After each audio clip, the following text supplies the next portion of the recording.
เมืองแก้วอุดมแขวงเวียงจันทน์ซึ่งมีเศรษฐกิจเติบโตอย่างมีคุณภาพอยู่ในระดับ 6.3 ส่วนห้อยต่อปีทรัพยากรมนุษย์มีความสามารถค้นคว้าและนำใช้วิทยาศาสตร์เทคโนโลยีและภูมิปัญญาเพื่อส่งเสริมการผลิต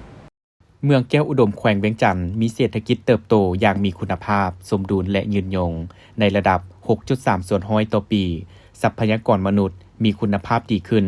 ทั้งมีความสามารถค้นคว้าและนำใช้วิทยาศาสตร์เทคโนโลยีและภูมิปัญญาเพื่อส่งเสริมการผลิตและการบริการอาหารและมีคุณภาพเพิ่มสูงขึ้นชีวิตการเป็นอยู่ทางด้านวัตถุและจิตใจของประชาชนได้รับการยกระดับให้ดีขึ้นเทอละก้าวการพัฒนาตามทิศสีเขียวและเป็นมิตรต่อสิ่งแวดล้อม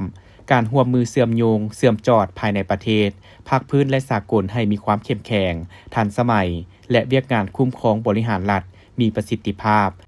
และสังคมได้รับการปกป้องตามทิศลัดแห่งกฎหมายอย่างมีความศักดิ์สิทธิ์และเวียกงานอื่นๆในเมื่อบ่ดลมานี้ก็ได้มีการผ่านข้อตกลงของทานเจ้าแขวงว่าด้วยการแต่งตั้งสหายจันทวงศ์บัวละพันธ์เป็นผู้รักษาการเจ้าเมืองเมืองแก้วอุดมแต่งตั้งสหายสิงห์คำมณีวันเป็นรองเจ้าเมืองเมืองแก้วอุดมแต่งตั้งสหายดวงจันทร์สามมนตรีเป็นรองเจ้าเมืองเมืองแก้วอุดม